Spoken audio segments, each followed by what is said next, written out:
Lepo pozdravljeni v novi oddaji Moj odnos do samega sebe, prebujeno srce Slovenije na Ljubljana TV.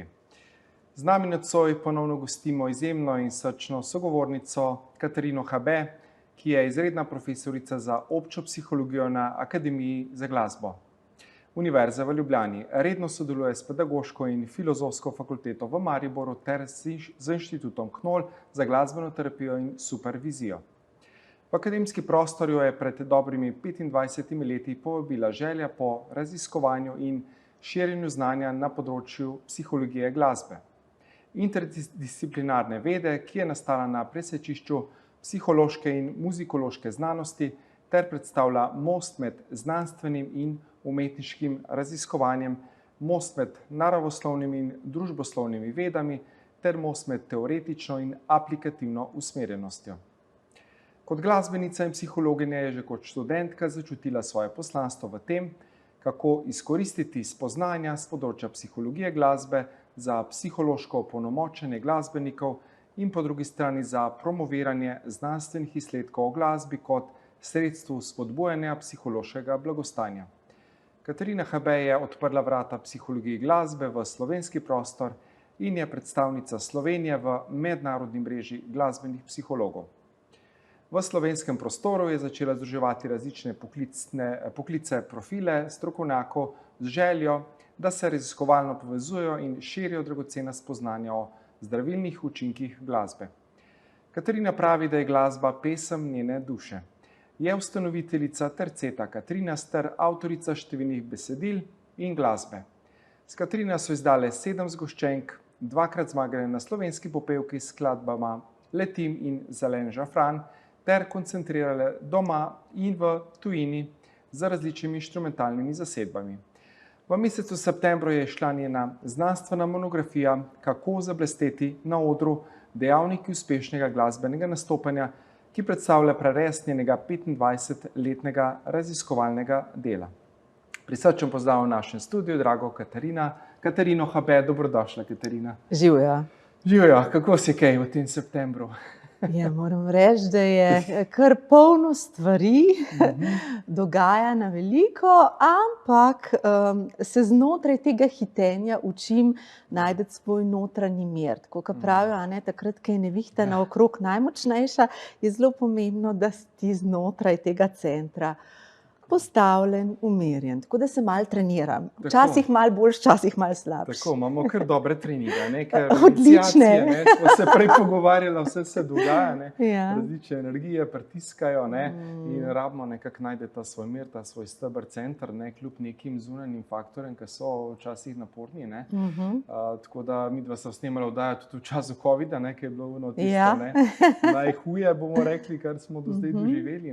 Zdaj vprašanje, kaj nas čaka. 24 je prelomnica, 25 tudi pravijo spet neka nova realnost, da bo, tako da rabimo ostati v središčenju, v centru, v stiku.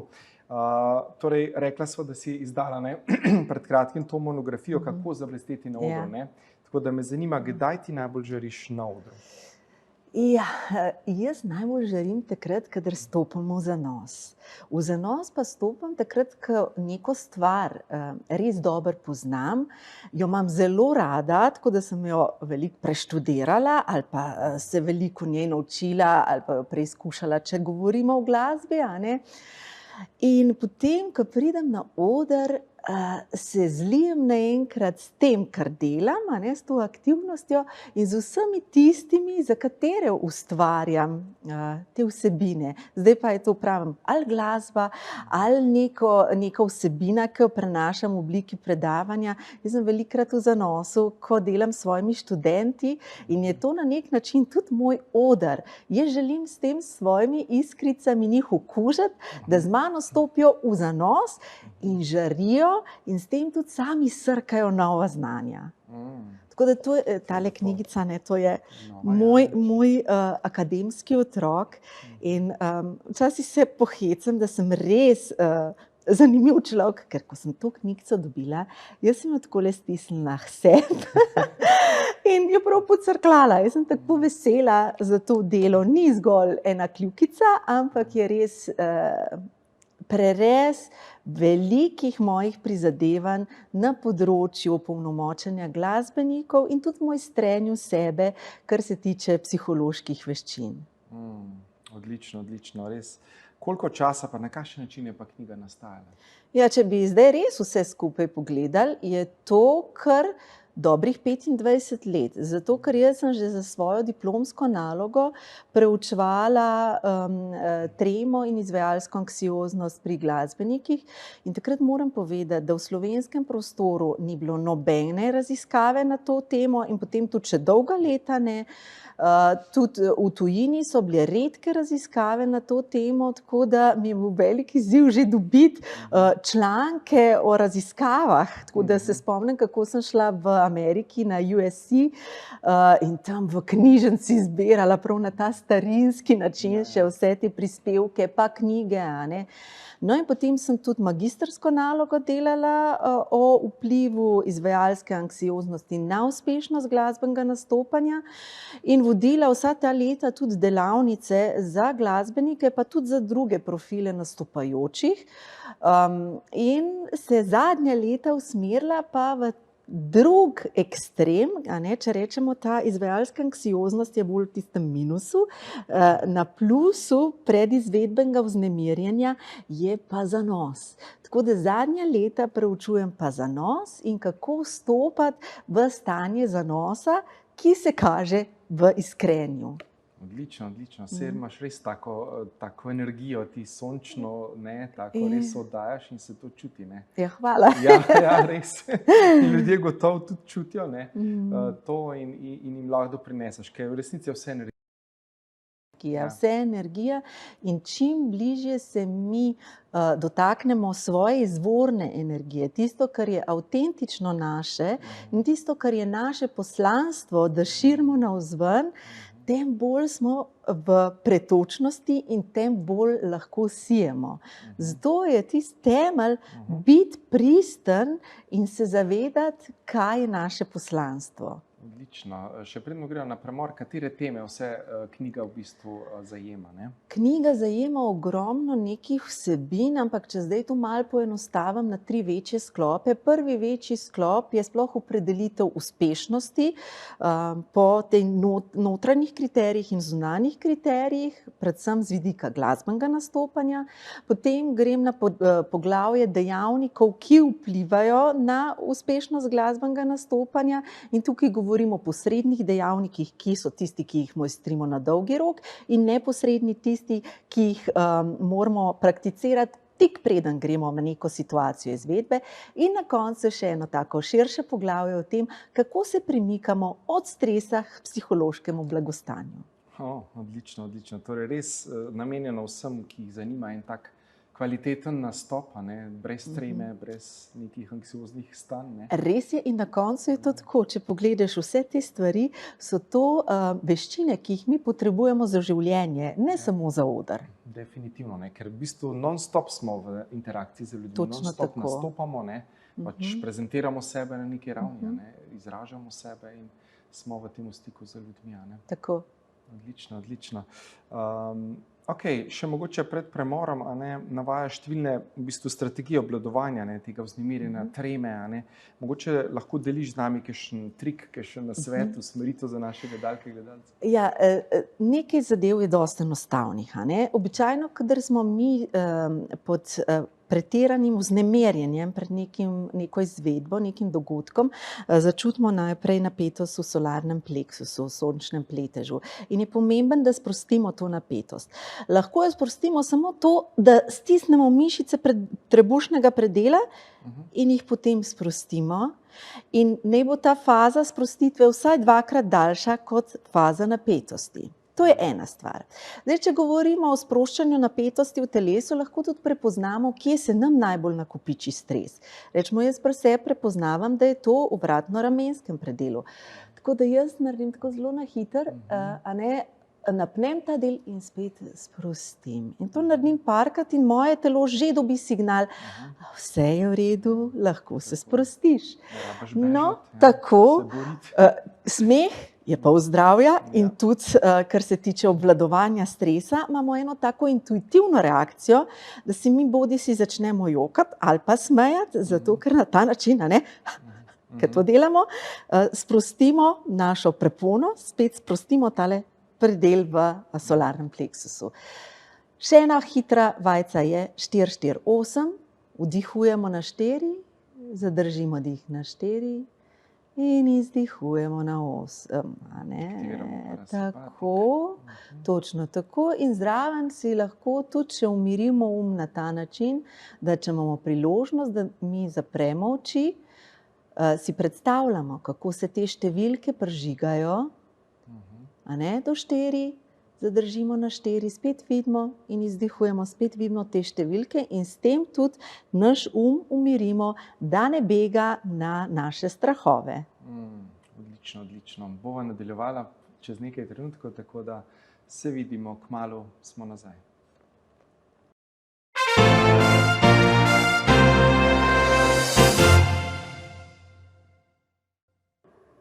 Lepo pozdravljeni v drugem delu oddaje Prebujeno srce Slovenije oziroma moj odnos do samega sebe. Ja, vse se začne pri nas samih. Profesorica, Katarina Habe je z nami. Katarina, kako v bistvu gremo iz tistega perfekcionizma oziroma kako je sploh, izpostavljaš tudi perfekcionizem v tej knjigi, ali ni dobro, če stvar, ki jo izvajamo, popolno izvedemo, oziroma kako sprejeti to človeško nepopolnost, da se kdaj zmotimo, delamo napake? Mislim, da je to največja umetnost življenja, kako sprejeti, da smo zmotljivi. Realnost je pa ta, da vse, kar nas obdaja, ima različne nianse. Ni samo v eni dimenziji, ampak je v raznolikih odtenkih. In se mi zdi, da največja mojstrovina je sprostiti sebe do te mere, da rečeš, ok, v redu, v tem trenutku sem dala največ od sebe, ampak to pa mogoče bi bilo lahko še boljše. S tem, da se ne prilepimo na to, ker ni bilo v redu, ampak se prilepimo, vidimo tisto celo sliko, kaj je tisto, kar smo v nekem trenutku predali. Namreč pri perfekcionizmu lahko govorimo o dveh oblikah. Ena je prilagojeni perfekcionizem, ki je adaptiven, nam pomaga, da mi želimo biti boljši in boljši, najboljša različica samih sebe. Tako da tukaj je pozitiven predznak, zato ker nas to spodbuja k rasti. Na drugi strani imamo neprilagojeni perfekcionizem, maladaptivni. Ta je pa na žalost vse prepogosto prisoten, vidi se pa tako, da karkoli naredimo, nikoli ni dovolj dobro. In lahko naredimo popolno celoten nastop, rečemo, ampak ena pikica ni bila v redu, ampak mi bomo gledali samo tisto pikico, ki ni bila v redu. To je tisto, kar so nas dostikrat programirali, pa nisi bil dober, pa pazi, pa to je narobe. Tako, ampak moč je v nas. Mi lahko svojo miselno naravnanost mi lahko spremenimo. In če bi se že od majhnega učili v smeri tega, da delati napake ni nekaj slabega, temveč je samo pot učenja in da ni narobe, če naredimo napako, potem bi bilo naše življenje precej drugačno in potem bi tudi lažje, ko nastopamo, vzeli v zakup to, da je to splet nekih raznolikih okoliščin. Recimo, če imaš ti nek slab dan, se slabo počutiš, mogoče si celo bolan, je jasno, da ne boš mogel enako zablesteti na odru kot takrat, ko si najbolj poravnan z vsem, kar obstaja. In sprejeti to paleto vsega, kar pride in reči, ok, dobro, danes to res ni bilo v redu, ampak je bilo najboljše, kar sem lahko ta trenutek dala. To se mi zdi res mojstrstvo, ker sam sebi na nek način daš odvezo. Tako, jaz tudi rečem, smo že božansko popolni v tej človeški nepopolnosti. Ja, točno tako. In je dobro to sprejeti. In tudi zanimivo je, tudi če včasih narediš napako, ravno ta napaka naredi poseben pečat določeni izvedbi. S tem ni nič narobe. Ni v popolnosti lepote. V takih drobnih niansah, ki naredijo stvar posebno, izstopajočo. Mhm. Seveda ne, da je vse pač Da na je glavo vse postavljeno, razglašen, ja. nikakor ne. To ne. To moramo vzeti kot predpogoj, da smo res dobro pripravljeni in da mi naredimo vse, ampak potem pa spustimo in prepustimo. In zaupamo, res tukaj je zelo pomembna ta vera, da življenje ve, kam nas vodi. Tudi v neki izvedbi, tudi v nekem pogovoru, da je vse prav tako, kot je. Ja, to pa tista predaja, kar rečemo, ne, in zaupamo življenju in se potem odvije. Mi damo vse od sebe, potem pa prepustimo in let it be, ne. Ja. Odlično. Ni pa enostaven, Ni pa enostaven, vedno, ja. V teoriji vse vemo, ne, ampak v teoriji je enostaven, v praksi je to največje mojstrstvo. to je to, ne, da se ti v trenutku, ko si, ne, v neki stiski, da se spomniš, da zadihaš, ne, Ja. ne, in da ne reagiraš iz nekega impulza, iz neke nezavedne situacije, Ja. ampak da zavestno odreagiraš v situacijo. Točno to, kar si rekel, ker tudi čuječnost je pomemben element tega, da mi obvladujemo celotno situacijo. In če smo mi res sposobni biti tukaj in zdaj in ne begati nazaj in naprej in se z mislimi ukvarjati s tisoč in eno stvarjo, temveč biti popolnoma zatopljeni v to, kar trenutno počnemo, potem kar naenkrat ogromno stvari spuhti v zrak. Definitivno, ne. Torej, tudi pomen zanosa na odru, ne, izpostavljaš kot optimum za nek uspešen nastop, ne. Kaj je sploh zanos, kako ga lahko v resnici dosežemo? Ja, to je optimalno stanje motiviranosti. Dostikrat se poimenuje tudi kot vrhunsko doživetje. To je na nek način tudi neko mistično doživetje. Jaz pravim, da se tudi duhovna komponenta tukaj vključi in da se poravnamo, mi se harmoniziramo na vseh ravneh, na telesni ravni, na čustveni, na mislni in duhovni ravni. Zdaj, če pogledamo malo z vidika možganskega valovanja, je to zanimivo. Mi takrat stopimo v gama možgansko valovanje, kar pomeni, da v naših možganih vsi predeli začnejo delovati zelo povezano. In to vpliva tudi na to optimalno izvedbo in izostren fokus. Tako da tukaj je še to, ne, pri otrocih je to nekaj popolnoma naravnega. Oni so večino časa, velikrat, no bom rekla, ne večino časa, so v zanosu. Zato tudi, če otročku kaj govoriš, ko se on igra, te ne sliši, te ne vidi, moraš res priti do njega, pa preusmeriti pozornost nase, zaradi tega, ker on je res popolnoma zatopljen v tisto, kar počne. In če znamo mi pri stvarih, ki jih izvajamo, ne bo to glasbeni nastop, ne bo to nastop pri javnem nastopu govora, ali v športu, ali tudi rečemo pri kirurgih, pilotih, vse to so te izvedbene situacije. Povsod gre za to, da se moraš popolnoma prepustiti temu trenutku in dati celotno svojo koncentracijo na tisto, kar počneš. Definitivno, ne, torej res biti v stiku, v fokusu, ne, in zavestno v bistvu delovati, ne, in biti pretočen tudi. Se pa to tudi trenira, obstajajo treningi, dosti tudi treningov biofeedbacka, kjer s pomočjo meditacije treniraš. Rečemo tudi pri dispenzi, se gre velikokrat ravno v gama možgansko valovanje, ne, in to stanje spreminja našo strukturo in spreminja naše delovanje. Tako da dostikrat rečem mojim glasbenikom pa drugim nastopajočim, da težko se zmojstrimo, če mislimo, da bomo stvari uporabljali samo na odru, te psihološke veščine. Ne, mi se moramo zmojstriti za oder življenja, ker če znamo obvladovati stresne situacije v vsakdanjem življenju in če vsak dan te veščine krepimo, morda samo s 5-10 minutami meditacije na dan, potem tudi v vseh izvedbenih situacijah, kjer je stres večji, lažje obvladamo sebe.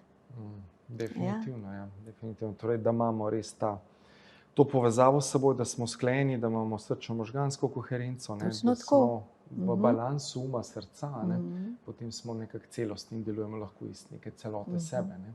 Ja, Z tega, kdo mi v resnici smo. ja. Ne iz iluzij, pa iz nekih vzorcev, pa Ja. strahov, pa vsega tega. Ne. Tako in tukaj tudi izginejo izgine ego naravnanost, bi temu rekla. Ne.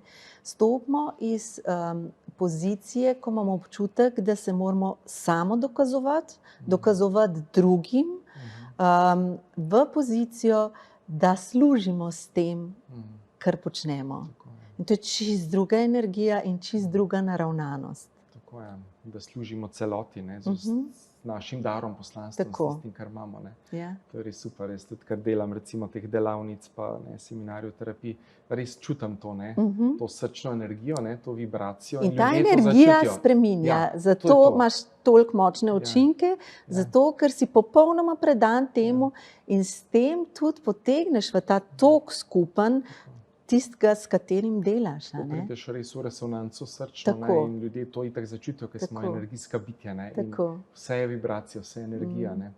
In to je tisto, ne, ko ti tudi nastopaš, recimo, ne, in ko daš to energijo, ne, publiki, dobiš seveda to Nazaj. feedback nazaj, ne, in je to ful lepo, ne. Mi zdi nekaj najlepšega, ne, kar Ja. lahko doživiš. To je en tak mističen ples, bi jaz temu rekla, ko začnejo energije plesati med sabo in se prepletati. In tukaj gre res na koncu za soustvarjanje. Ne gre za to, da ti ustvarjaš za nekoga drugega, temveč skupaj soustvarjaš. Tako, ne, in je ta skupen flow, skupen tok energije in je res lepo, ne. Odlično, bova nadaljevala, tako da se vidimo čez nekaj trenutkov.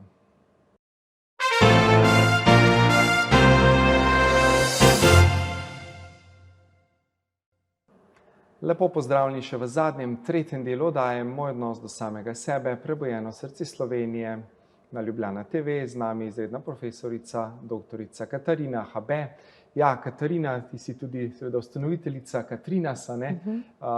Mogoče nam zaupaš kakšno anekdoto, karkoli, a ne, bilo v sklopu vaših nastopov, veliko je tega, ne? Ja, zelo veliko je bilo nekih zanimivih stvari, ko se tudi naučiš, kako je treba določene stvari obvladati, a ne. Običajno nam največ stresa na odru predstavlja tehnika, ker če nimaš dobre tonske podlage, a ne, se stvari začnejo zapletati. In takšnih situacij je bilo kar nekaj. Enkrat se je zgodilo celo to, da sem jaz na enem nastopu ustavila in sem rekla, zdaj bomo pa mi nekaj a capella zapele, da se bo zvok poštimal in šele pol bomo šle naprej. In punce so me kar tako pogledale, kaj se zdaj ti greš. Ampak res je pomembno, da te takrat ne zagrabi panika pa nek strah, ampak rečeš, ok, kaj lahko zdaj naredim, da bomo to situacijo rešili. Pol ena druga situacija, se tudi spomnim, kako je bilo hecen. Stale smo na odru in jaz sem se zelo dobro počutila. Res pa, da sem bila v takem zanosu in sem zelo veliko tudi tega telesnega vznemirjenja čutila. In me prepevamo in jaz sem imela eno tako dolgo krilo in jaz gledam dol in vidim, da to krilo se meni kar trese. In potem sem začela razmišljati, pa kako, kaj se zdaj meni to krilo trese, zakaj se meni noga trese, a ne? Pa jaz se ja tako dobro počutim. In to me je ponovno spomnilo na to, kar tudi študentom večkrat razlagam, da je to prednastopno vznemirjenje tako kot zaljubljenost, ko vse v tebi kar drgeta, ne? In zdaj, če si zaljubljen, ni problema, ti lahko to ven iz sebe spravaš, a ne, tako da nekoga objaviš. Če si pa na odru, a ne, zdaj, dobro, če se ti noga trese, to ni moteče toliko, a ne, te samo preseneti, kaj pa zdaj to, kaj se dogaja. Večji problem pa je, če se rečemo, glas trese, tam pa moraš poskrbeti za to, ali pa če bi se roka pri inštrumentu, a ne, če se trese, ker imaš polintonančne probleme ali pa pri petju probleme z dihanjem in moraš te stvari obvladati, preden si na odru. Še en hec, to je bilo tudi zelo zabavno, a ne, dva imam takšna.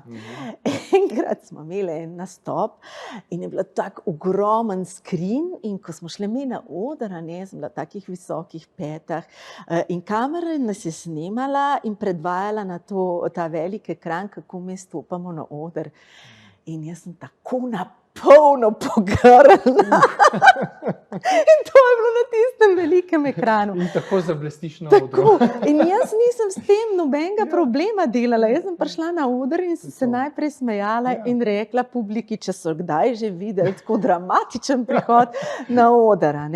Enkrat sem se z glavo zaletela v mikrofon, ker sem se priklanjala. Skratka, takih stvari, tisoč in ena stvar se zgodi, kar je pomembno, je to, da sprejmeš in s tem nekaj narediš. Nekaj v prid sebi, ne da greš v katastrofiziranje. Da ni neke drame. Tako. Ja. To je to. Da, ja. Torej, vse je odvisno od nas, kako mi sprejmemo nek izziv, neko situacijo. Naša energija je tista, ki potem lahko ali tisto ogenj še bolj zaplamti, ali pa se umiriš, pa najdeš neko darilo tudi tle v tej Točno zgodbi. to. In na koncu so to tiste zgodbe, ki si jih najbolj zapomniš in se na račun njih še večkrat lahko nasmejiš. Tako, in potem greš spet v smeh, v humor in je spet visoka vibracija. Tako, evo. In si zmagal na koncu. Mogoče še deva za ta zaključni del, pogledaj, če malo te tvoje načrte za akademsko, glasbeno področje, kaj načrtuješ, kaj zdaj še ustvarjaš? Zdaj je toliko enih zanimivih stvari. Ena takšna stvar, ki vse prosim za podporo, je to, da prijavljamo en tak velik raziskovalni program, ki bo namenjen spodbujanju duševnega zdravja in psihološkega blagostanja pri ranljivih skupinah s pomočjo glasbe. Tako da to zdaj prijavljamo in jaz se tam gor priporočam, da bo to šlo čez, ker mi že ustvarjamo čudovite vsebine. In je fino, da imamo tudi neko formalno, krovno združenje, kjer bomo lahko to speljali. Potem delali bomo en tak čudovit projekt po novem letu s pediatrično kliniko. Oni so dobili nov klavir in ta klavir stoji v preddverju, tam je sprejemnica. Tam, ko dostikrat pridejo zelo tesnobni in starši in otroci in se dogovarjamo, da bomo tam z mojimi študenti, da bomo pripravljali glasbeni program vsak dan za zmanjšanje te tesnobnosti, kjer bojo lahko starši ali pa otroci soustvarjali, če bojo želeli. Tako da to je tudi ena stvar. Na glasbenem področju imamo tudi kar nekaj dobrodelnih koncertov. 14. oktobra v Cankarjevem domu, potem imam promocijo knjige na Akademiji za glasbo, kjer bo preplet pogovora o znanosti in hkrati popestreno z nastopom Katrinas. Tako da bo to zelo luštno. Skratka, ogromno nekih stvari je zdajle pred nami, tako da jaz si samo želim, da ne glede na to, koliko veliko stvari je, da bom uspela ta notranji mir obdržati. Pa še eno zanimivo stvar delamo, to mi je pa tudi zdajle tako ena taka luštna stvar, ker jo jaz zelo rada delam vsebine za raznolike populacije. In zdaj delamo v okviru družinskih koncertov Slovenske filharmonije. Sem bila povabljena k soustvarjanju koncerta na temo glasba in čustva. In s Francijem Krevhom so pripravila tak prijazen, otrokom prilagojen tekst na temo, kako lahko glasba vpliva na naša čustva in kako si lahko mi pomagamo z glasbo takrat, kadar nam nekaj ne štima. In orkester bo igral, midva se bomo vmes pogovarjala, imamo uganke za otroke zraven, tako da to mi je pa tudi, pomislim na to, pa imam naježeno kožo, zato ker se mi zdi, da je tako fajn otroke že opolnomočiti s temi znanji, da jim bo v življenju lažje, da se bojo zavedali, da ima glasba res zdravilno moč. Odlično, bravo, moj poklon, res spoštovanje. Vse, kar delaš. Luštne stvari, dobre stvari so. Pa to, da res otroke že se spodbuja v to, in to je res dragoceno. In ker vemo, mi smo tam do 7. leta, smo v teta stanju, ki spužvice vse absorbiramo notri in dobimo ogromno teh programov, mnogo tudi nezdravih, kar nas pahne pol v stres, v skrbi, v strahove. In v bistvu tudi ne pravi šport glasbenika je eden izmed najbolj stresnih. Ne? Kako to, če je glasba nekaj, kar spodbuja blagostanje, kako je to? To je en tak hecen paradoks. Ne? Ja. Po eni strani ni sredstva, ki bi nas lahko tako opolnomočalo na vseh ravneh našega delovanja. Če pa pogledamo življenje glasbenikov, je pa tukaj toliko ogromno nekih izzivov. Sploh, če mi govorimo o glasbenikih, ki služijo denar v svojem poklicu s tem, da morajo konstantno nastopati, ne? Da morajo, rečemo, tudi izvajati glasbo, ki jim morda ni všeč, da imajo mogoče dirigenta, s katerim niso na isti valovni dolžini, ali pa rečemo tisti, s katerimi nastopajo, niso na istih vibracijah. Tukaj je veliko izzivov in že sama stresnost tega izpostavljanja in konstantno nekih novih programov, to res spravlja glasbenike v močen stres. Tako da ampak če jih pa vprašaš, če jih vprašaš, kako stresno je njihovo življenje, bo ta stresnost doživljanja zelo močna. Ampak tudi, če jih vprašaš, koliko blagostanja občutijo pri izvajanju glasbe, bojo pa ravno tako visoki rezultati, ker se zavedajo, da je to, kar počnejo, velik blagoslov. Tako da tukaj imamo res obe plati prepleteni med sabo.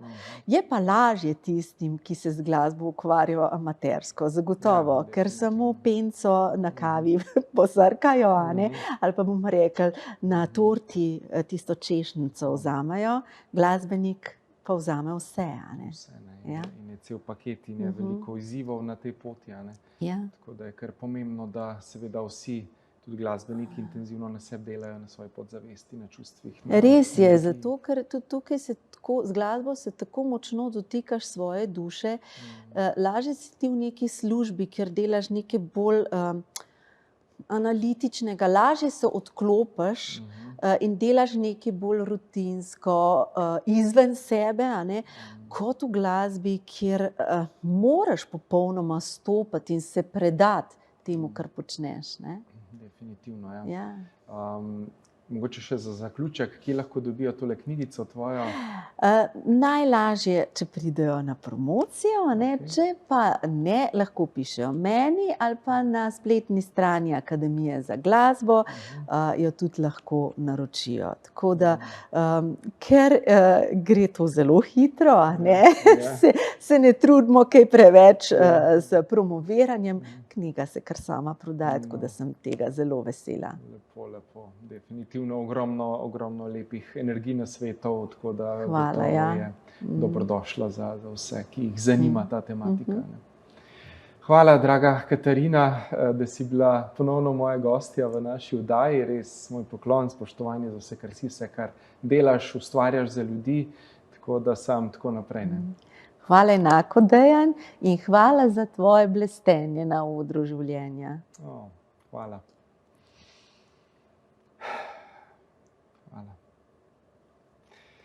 Hvala torej tudi vam, naše drage gledalke in gledalci, da ste bili tudi nocoj z nami v novi oddaji Moj odnos do samega sebe, prebujeno srce Slovenije, in se gledamo prihodnjič.